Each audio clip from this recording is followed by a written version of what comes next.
हाय, hello, नमस्कार मंडळी. मी शर्वरी तुमच्या सगळ्यांचं सुबक पुणे लाईफमध्ये खूप मनापासून स्वागत करते. खूप दिवसांनी भेटते मी तुम्हाला, परंतु भरपूर कामं चालली होती. पुढे एक व्लॉगमध्ये सगळं तुमच्यासोबत नक्की शेअर करीन. पण आजचा जो व्लॉग आहे त्याच्यामध्ये अपडेट्स दिलेले आहेत घराबद्दलचे, सो स्टे ट्यून. आता तुम्ही हे जे सगळं बघता आहात, हे कामकाज असं चालू होतं माझ्या इंटिरियरचं. येस, चालू होतं याच्यासाठी असं म्हणते की आता ती पूर्ण झालेलं आहे आणि लवकरच पूर्ण झालेलं देखील तुमच्यासोबत मी शेअर करणार आहे.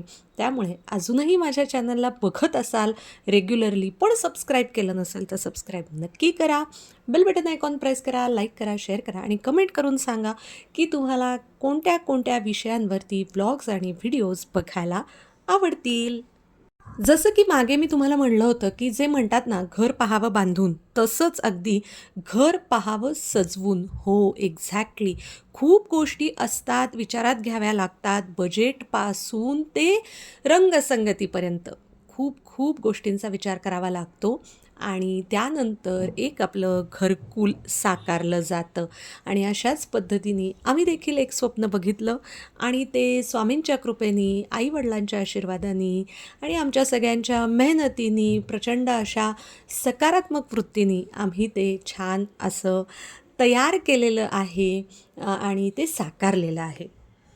हे सर्व काही शूट तुमच्यासोबत शेअर करते ज्या दिवशी आम्ही उंबरठा पूजन केलेलं होतं.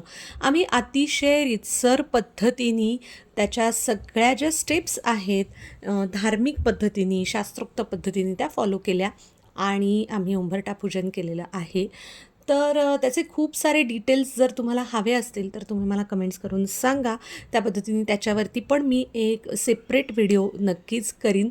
आणि हे सगळे तुम्हाला सगळ्याच खोल्यांमधले लिव्हिंग रूम झालं, किचन झालं आणि दोन्ही बेडरूम्स झाल्या, ह्या सगळ्या डिटेल्स बघायला मिळत आहेत. फॅन लावलेले आहेत आणि जर तुम्ही आत्ताच नवीन काही फॅन वगैरे घेण्याचा विचार करत आहात तर ॲटमबर्गचे फॅन मी घेतलेत आणि ते खूपच चांगले आहेत. सो तुम्ही डेफिनेटली घेऊ शकता. थोडेसे कॉस्टली आहेत इतर ब्रँड्सपेक्षा, पण त्याचा रिझल्ट देखील नक्कीच तसा आहे. आम्हाला आमचं घर थोडंसं ट्रॅडिशनल आणि थोडंसं मॉडर्न अशा कॉम्बिनेशनमध्ये तयार करायचं होतं आणि त्याच्यासाठी आमच्या ज्या आर्किटेक्ट आहेत त्यांनी खूप मनापासून मेहनत घेतली. त्यांनी खूप छान छान आयडियाज आम्हाला सांगितल्या आणि त्याच पद्धतीने त्यांच्या टीमनी पण खूप चांगलं काम केलं. आता काहीतरी कधीतरी 19-20 गोष्टी होतात कारागिरांकडून, पण त्या सोडून द्यायच्या असतात. पण एकंदरीत आपण म्हणूयात की कसं होतं कोणत्याही केसमध्ये ना आपल्याला 100% सगळं अगदी अप टू डेट मिळतं असं नाही.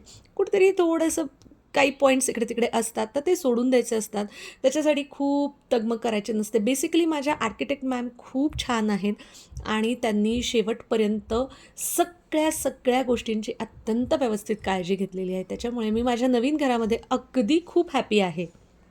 आता घराला छानपैकी असं सेफ्टी डोअर पण आम्ही केलेलं आहे. ते देखील मला ट्रॅडिशनल आणि मॉडर्न अशा दोन्ही कॉम्बिनेशनमध्ये हवं होतं आणि पुरेपूर त्याचं सुंदर असं साकार झालेलं आहे कॉम्बिनेशन.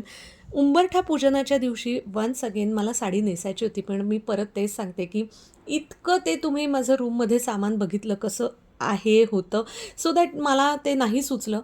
छान एक सुंदर ड्रेस मी घातलेला होता आणि जिथे-जिथे आज पूजा होणार होती, तिथे त्या तर लोकांनी मला क्लीन करून दिलं होतं. पण शेवटी ना आपल्याला एक असतं बघा स्त्रियांना, की मला माझा हात फिरल्याशिवाय मला त्या गोष्टी स्वच्छ वाटत नाही आहेत. तर त्या कॅटेगरीतली मी देखील आहे. तर मी एकदा पुन्हा सगळं छान क्लीन करून घेतलं. रांगोळी छोटी-छोटी काढली. म्हणलं शुभ आपला कार्यक्रम आहे. शुभ आपण काहीतरी आपल्या घरासाठी उत्तम असा घरावर संस्कार करतोय. कारण उंबरठा पूजन हा एक महत्त्वाचा संस्कार घरावरती मानला जातो. चौकट पूजा पूर्वी केली जायची. आताही जेव्हा बंगला वगैरे बांधला जातो तेव्हा चौकट पूजा अजूनही करतात. पण फ्लॅट सिस्टीममध्ये ते तितकं पॉसिबल नसतं. त्याच्यामुळे ते होत नाही. पण त्यानंतरचा जो महत्त्वाचा संस्कार आहे तो उंबरठा पूजनाचा आहे. कलशपूजन, त्याच्यानंतर वास्तुशांत, ह्या सगळ्या गोष्टी खूप गरजेच्या असतात. आपण जिथे राहणार आहोत त्या जागेवरती हे संस्कार होणं फार महत्त्वाचं असतं. अशी सगळी छान जी काही तयारी तुम्हाला दिसते आहे ना, ही सगळी माझ्या आईने करून दिलेली आहे.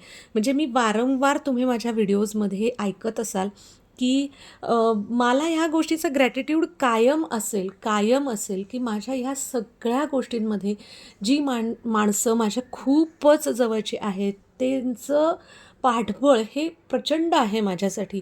ही सगळी तयारी करून देणं आणि त्याच्यासाठी आधीपासनं सगळं मार्केटमध्ये जाणं. कारण की मी इथे घरातल्या सगळ्या गोष्टी मॅनेज करत होते ना, इंटिरियर कसं होतं आहे, काय होतं आहे, हे उभं राहून बघणं, त्याच्यामागे मेहनत घेणं, त्याच्या डिझाईनसाठी मेहनत घेणं, त्याच्यासाठीच्या मार्केटमध्ये जाणं. त्यामुळे मग ह्या इतर ज्या गोष्टी आहेत, पूजेच्या वेळच्या तयाऱ्या आणि हे सगळं माझे अत्यंत व्यवस्थित करते, इत्थंभूत करते.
आमचे जे वास्तुतज्ञ आहेत, आम्ही बऱ्याचशा सगळ्या गोष्टी घरातल्या त्यांना विचारून केलेल्या आहेत. म्हणजे रंगसंगती कुठली असावी वगैरे जेवढं आम्हाला शक्य होतं त्यांच्याकडून ज्ञान घेणं, त्या पद्धतीने आम्ही या सगळ्या गोष्टी केल्यात. तर ते आमचे वास्तुतज्ञ आले होते. त्यांनी जिथे-जिथे जसं-जसं आम्हाला करायला सांगितले विधी, त्याप्रमाणे आम्ही ते सगळे छान हे शुभविधी पार पाडले आणि त्याच्यानंतर म्हणजे अगदी इतकं खरं तर ना सोपा एक अर्ध्या पाऊण तासाचा हा कार्यक्रम असतो, हा संस्कार असतो. पण त्याच्यामुळे पण इतक्या आपल्याला इमिजिएट आपल्या घरामध्ये, आपल्या विचारांमध्ये इतक्या पॉझिटिव्ह वाइब्स जाणवायला लागतात आणि इतकं छान वाटायला लागतं, इतकं प्रसन्न वाटायला लागतं. घराला ना एक घरपण आल्यासारखं वाटायला लागतं आणि काही गोष्टी ह्या त्याच्यातल्या घरातल्या कर्त्या पुरुषांनी करायच्या असतात आणि काही गोष्टी ह्या घरातल्या कर्त्या स्त्रीनी करायच्या असतात. कारण की घर हे दोघांचंही असतं आणि ह्याच अनुषंगाने मी असं देखील एक लॉ स्टुडंट म्हणून सांगेन की केव्हाही घर दोघांच्या नावावरती घ्या, एकाच व्यक्तीच्या नावावरती घेऊ नका. याविषयी आपण जरा नंतर डिटेलमध्ये बोलू, का, कसं, कशासाठी, कशाप्रकारे. पण ह्या अनुषंगाने मला थोडंसं सांगावंसं वाटलं की कर्ता पुरुष आणि कर्ती स्त्री ह्या दोघांचंही आपल्या शास्त्राप्रमाणे आणि आपल्या कायद्याप्रमाणे घरामध्ये, नात्यामध्ये फार महत्त्व आहे आणि त्या दृष्टीने आपण त्या गोष्टी करायला पाहिजेत. आता इथे जसं वेणू आमची घरची लक्ष्मी आहे, त्याच्यामुळे तिलाही काही गोष्टी त्या संस्कारात त्यांनी करायला सांगितल्या. जे जे तुम्ही बघता आहात, छोटासा एक नैवेद्य दाखवायचा असतो आणि सगळ्यात पहिल्यांदा माणसं आपल्या घरामध्ये येतात कोणीही, तर ती तिथून येतात, उंबरठ्यावरून येतात. तर तिथेच त्यांच्यातली सकारात्मक वृत्ती जी आहे ती रुजावी आणि नकारात्मकता आहे ती त्यांनी बाहेरच सोडून यावी, अशा पद्धतीने हा संस्कार केला जातो. आणि हे जे आता तुम्ही बघताय ना, हा जो एक छोटासा आपण दिवाच म्हणूयात, तर हे ना सगळे जे आपल्या देवराईमधले महत्त्वाचे जे गुणधर्म असलेले, औषधी गुणधर्म असलेले जे वृक्ष आहेत, तर त्यांची ती पूड असते आणि ती जेव्हा प्रज्वलित केली जाते, त्याच्यानंतर जे काही शुद्ध वातावरण आपण आपल्या आजूबाजूला अनुभवतो ना, तो अनुभव अत्यंत घेण्यासारखा आहे. इथे ना आता मी तुम्हाला एक क्लिअर करू इच्छिते. कोणत्या वस्तू कशासाठी एक्झॅक्टली त्याच्यामध्ये ठेवण्यात आल्या, कोणत्या जागी ठेवण्यात आल्या, का ठेवण्यात आल्या, हे सगळं खरंच त्यावेळेला त्यांनी आम्हाला आमच्या वास्तुतज्ञांनी अतिशय उत्तमपणे मार्गदर्शन करून सांगितलेलं आहे. पण आत्ता जेव्हा मी हा व्हॉईस ओव्हर देते आहे मला एक्झॅक्टली लक्षात नाही. त्याच्यामुळे काहीतरी चुकीचं तुम्हाला सांगून मला अजिबातच असं काय म्हणता येईल कुठेतरी वेगळ्याच मार्गाला नाही न्यायचं आहे. त्यामुळे मी तुम्हाला नाही सांगू शकत. पण तुम्हाला जाणून घ्यायचं असेल तर मला सांगा, मी एक व्यवस्थित त्याच्यावरचा अभ्यास करून मग तुम्हाला ही गोष्ट सांगेन. ह्या सगळ्या कामगारांनी जेव्हा हा उंबरठा लावून दिला तेव्हा आम्हीच त्यांना मनापासून एक थोडंसं बक्षीस आणि त्यांचीही अपेक्षा असते की आपण ह्या गोष्टी त्यांच्यासाठी कराव्यात आणि आपल्यालाही एक छान आनंद वाटतो की आपण कोणासाठी काहीतरी त्यांच्या मनाजोगतं केलेलं आहे. छान मग उंबरठ्याला मी हळदीचं लेपन केलेलं आहे. गोमूत्र आणि गुलाबजल ह्याच्यामध्ये छान हळद मिक्स करून असं सुंदर लेपन केलं.